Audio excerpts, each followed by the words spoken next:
Shri Venkateswara gold తాకట్టులో ఉన్న మీ బంగారాన్ని విడిపించి కొనబడును.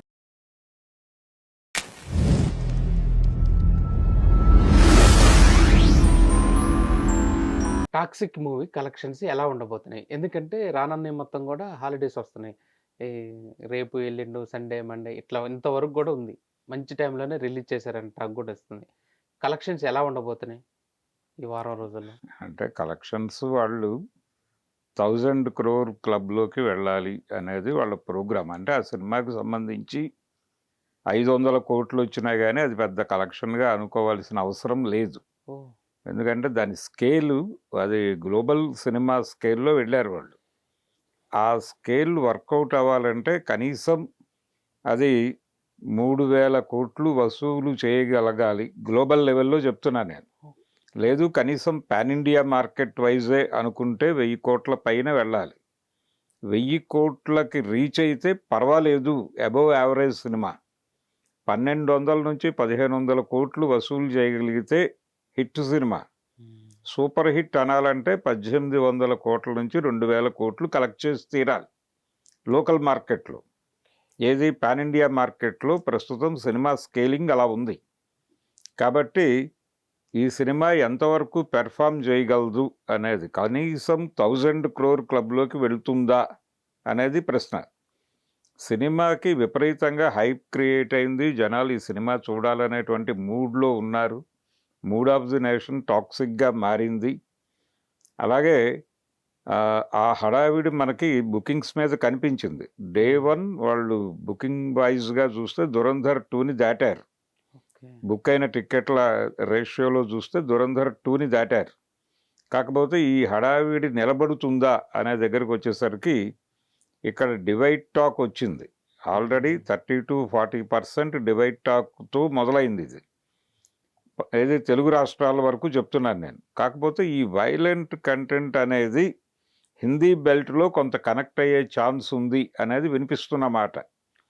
హిందీ బెల్ట్లో కనెక్ట్ అయితే తెలుగు మార్కెట్లోకి వచ్చిన ఇబ్బంది అయితే లేదు. తెలుగు మార్కెట్ వరకు ఈ సినిమా పెర్ఫార్మెన్సు ఇప్పుడు మనం నడుస్తున్నటువంటి ఇరుముడి సినిమాని ఇబ్బంది పెట్టే స్థాయిలో అయితే లేదు. ఇరుముడి ఈరోజు కొంత తగ్గొచ్చు, రేపు కూడా తగ్గచ్చు, కానీ ఎల్లుండి నుంచి దాని ప్రభ నడుస్తుంది. ఈ సినిమా కొంత డౌన్ఫాల్ ఉంటుంది తెలుగు వరకు, తెలుగు రాష్ట్రాల్లో. హిందీ బెల్ట్లో కొంత మూవ్ అవ్వచ్చు. ఇప్పుడు ఇమ్మీడియట్గా సినిమాలు కూడా ఏమీ లేవు, టైం పడుతుంది. కాబట్టి అక్కడ వరకు లాగచ్చు. కానీ ఏదైనా ఇది 8,000 క్రోర్ వరకు వెళ్ళగలిగితే గొప్పే. అంటే దీనికి క్రియేట్ అయిన హైప్కి, సినిమాలో నుంచి బయటకు వస్తున్నటువంటి ప్రేక్షకులు మాట్లాడుతున్నటువంటి మాటలకి పెద్దగా పొంతన కుదరటం లేదు అనేది వాస్తవం. అందుకని ఈ సినిమా ఎంత కలెక్ట్ చేయగలుగుతుంది అనేది అనుమానమే. తెలుగు మార్కెట్లో అయితే రేపు కూడా ఈ హడావిడి కనిపిస్తుంది.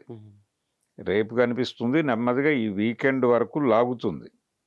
కానీ ఇది భారీగా వెళ్ళే అవకాశాలు అయితే లేవు. వీకెండ్ సినిమా అంతే. వీకెండ్ సినిమా యూత్ వరకు వెళ్తారు, ఫ్యామిలీ ఆడియన్స్ ఇటువైపు రారు. ఫ్యామిలీ ఆడియన్స్ ఆల్రెడీ అక్కడ ఫిక్స్ అయి ఉన్నారు. సింగిల్ స్క్రీన్స్లో కూడా దీనికి పెద్దగా హడావిడి ఉండదు. ఇది టోటల్గా మల్టీప్లెక్స్ ఏరియాలో మాత్రమే ప్రభావం చూపించే సినిమా. తెలుగు రాష్ట్రాల వరకు పరిమితం అయితే ఇది యావరేజ్ సినిమాగానే నిలబడుతుంది. అంతకుమించి ఇక్కడ ఏదో భారీ వసూళ్ళు, ఆల్రెడీ 120 కోట్లకి కొన్నారు ఆ సినిమాని దిల్ రాజు గారు అని చెప్తున్నారు. అది నిజమో కాదా అనేది తెలియదు, అధికారిక సమాచారం కాదు. ఎంత కొన్నా కానీ అంత వర్కౌట్ అయ్యే పరిస్థితి ఉంటుందా అనేది డౌటే. ఇది రేట్లు పెంచారు. రేట్లు పెంచటం వలన ఏదైనా కొంత ఆదాయం రావచ్చేమో కానీ, అంటే రేట్లు పెంచటం దగ్గర నుంచే డౌట్ మొదలైంది. కంటెంట్లో అంటే మామూలు ధరలకు పెడితే కొంత ఎక్కువ మందిని కనెక్ట్ చేసుకోగలిగేదేమో సినిమా. ఈ ప్రైస్ హైక్ అనేది కూడా కొంత ఇబ్బంది పెట్టచ్చు సినిమాని. ఈ ప్రైస్ హైక్ అనేది ఇరుముడికి ఉపయోగపడుతుంది. అంటే అది తక్కువ డబ్బుల్లో సినిమా చూసేయచ్చు, ఇది కొంచెం ఎక్కువ డబ్బులు పెట్టాలి, టాక్ ఏమో అంత గొప్పగా లేదు, కాబట్టి థియేటర్కి వెళ్ళాల్సిన అవసరం ఉందా, ఎక్కడో చోట పైరసీ కాపీ దొరికితే డౌన్లోడ్ చేసుకుని చూసేయచ్చు కదా అనే మూడ్లోకి జనాలు వెళ్తున్నారు ఇప్పుడు ఆల్రెడీ. ఓకే. అందుకని ఒకటి థియేటర్లో ఆడియన్ ఫ్రెండ్లీగా లేవు, ఖర్చు చాలా, లోపలికి వెళ్ళాక ఖర్చు చాలా ఉంది, బయట నుంచి ఖర్చు ఎక్కువ, లోపలికి వెళ్ళటానికి ఖర్చు ఎక్కువ. కాబట్టి టాక్సిక్ మీద ఈ ప్రైస్ హైకు, తర్వాత థియేటర్లో స్నాక్స్ రేట్ల ప్రభావం, ఇవన్నీ కలిసి పైరసీని ప్రమోట్ చేయొచ్చేమో ఈ సినిమా అనుకుంటున్నాను నేను. దీనివలన ఇరుముడికి కొంత అడ్వాంటేజ్ కలుగుతుంది. అడ్వాంటేజ్ అంటే ఇన్ ది సెన్స్ తక్కువ డబ్బుల్లో పని అయిపోతుంది అనుకునే వాళ్ళు ఆ సినిమాకి వెళ్తారు. సింగిల్ స్క్రీన్స్లో దానికి ఎక్కువ ఆదరణ ఉంది, దీనికి తక్కువ ఉంది. అందుకని ఈ సినిమా ఏదో భారీగా వసూలు చేస్తుంది అనేది అయితే నేను అనుకోవడం లేదు. ఈ 4 రోజులు ఓ 50% హడావిడైతే ఉంటుంది. ఓకే. తొలి రోజు కూడా అంటే రిలీజ్ అయిన రోజే కలెక్షన్లు రికార్డులు క్రియేట్ చేసింది అంటున్నారు సార్. అవును, ధురంధర్ 2ని క్రాస్ చేసింది అనేది చెప్తున్నారు. ఓకే. అంటే మ్యాక్సిమం అన్ని స్క్రీన్స్ వేశారు, అన్ని స్క్రీన్స్ పడింది కాబట్టే ఆ వసూళ్లు సాధ్యమైనాయి. రెండోది ఇక్కడ మాత్రమే ప్రైస్ హైక్ చేశారు, ఇక్కడ కర్ణాటకలో కూడా చేశారు. కర్ణాటకలో కూడా 500 దాటింది మల్టీప్లెక్స్లో. కాబట్టి ఆంధ్ర, తెలంగాణ, కర్ణాటక హిందీ బెల్ట్లోనూ తమిళనాడులోనూ ఆ రేట్లు ఇచ్చినట్టు లేదు. అందుకని అక్కడ నార్మల్గానే పెడుతుంది. అయితే ఈ సినిమాకు సంబంధించి ప్రమోషన్ బాగుంది హిందీ బెల్ట్లో, అక్కడ రిసెప్షన్ బాగుంది, అక్కడ బాగుంది. తమిళనాడులో కూడా రిసెప్షన్ కంపారిటివ్గా ఈ మధ్య పాన్ ఇండియా మార్కెట్కి వెళ్ళిన తెలుగు సినిమాలతో పోలిస్తే దీనికి బెటర్ రిసెప్షనే ఉంది. కానీ ఈ రిసెప్షన్ సస్టైన్ అవుతుందా లేదా అనేది చూడాలి. సస్టైనబిలిటీ తక్కువే అనుకుంటున్నాను నేను. అంటే ఈ సినిమా రిలీజ్కి ముందు చాలా పెద్ద శబ్దం చేసింది, కానీ రిలీజ్ తర్వాత కొంత అంటే టాక్ ప్రాపర్గా లేదు. టాక్ మాత్రమే కాదు, కంటెంట్ కూడా అంత ఇంప్రెసివ్గా లేదు. పెర్ఫార్మెన్సెస్ చాలా హై వోల్టేజ్లో పెర్ఫార్మెన్సెస్ ఉన్నాయి, మేకింగ్ బాగుంది. ఇది కథగా చెప్పుకోవాలంటే ఒక అక్క తమ్ముళ్ళ కథ, ఒక కింది నుంచి బయలుదేరినటువంటి ఒక అక్క తమ్ముళ్ళ కథ. ఆకలికి నకనకలాడేటువంటి ఒక అక్క తమ్ముళ్ళు వాళ్ళ జీవితంలో ఎదుర్కొన్నటువంటి సమస్యలు, ఎదగాలి, మనం కాంకర్ చేయాలి అనేటువంటి లక్ష్యం వైపు సాగే ప్రయత్నంలో వాళ్ళు హ్యూమన్ రిలేషన్స్ని ఎలా ట్రీట్ చేశారు, వాళ్ళ అనుభవాల్లో నుంచి వాళ్ళు ప్రతి రిలేషన్ని ఎలా డీల్ చేశారు అనే దిశగా కథ మొదలవుతుంది.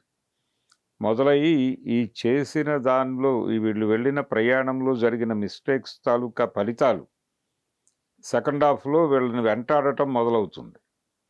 ఈ వెంటాడటం నుంచి వీళ్ళు ఏమైపోయారు ఈ అక్కా చెల్లెళ్ళు అనేది కథ. ఈ అక్కా తమ్ముళ్ళు ఏమైపోయారు అనేదే కంటెంట్. సో ఎమోషనల్గా కథ బాగానే ఉంది. అంటే ఇలాంటి కథలతో గతంలో సినిమాలు వచ్చినాయి, కాకపోతే ఈ ఎమోషనల్ వ్యవహారాన్ని తీసుకెళ్ళి అంటే మీరు రిలేషన్స్ని ప్రాపర్గా రెస్పెక్ట్ చేయకపోతే అవి కూడా మిమ్మల్ని రెస్పెక్ట్ చేయవు అనేది ప్రధానంగా చెప్పదలుచుకున్నారు డైరెక్టర్ గారు. కాకపోతే ఆ చెప్పడానికి ఎంచుకున్నటువంటి క్యాన్వాస్, ఆ క్యాన్వాస్కి ఈ ఎమోషన్స్ ఎంతవరకు ఫిట్ అయినాయి అనేది గందరగోళం. దానికి మాఫియా బ్యాక్గ్రౌండ్ ఇవన్నీ అంటే వైలెన్స్ కోసం ఎంచుకున్నారు. ఒక పెద్ద క్యాన్వాస్లో ఈ విషయాలు చెప్పాలి అనుకున్నారు. ఆ చెప్పడం కోసం పడ్డ తపన లిటరరీగా బాగానే ఉంది, కానీ విజువల్గా కూడా బాగానే ఉంది, కానీ ఆడియన్స్ ఏ మేరకు రిసీవ్ చేసుకుంటారు అన్న దగ్గర గందరగోళం ఉంది. సో టోటల్గా సినిమా అనేది ఈ 3-4 రోజుల్లో కూడా బీభత్సం ఏదో క్రియేట్ చేస్తుందని నేనైతే అనుకోవడం లేదు.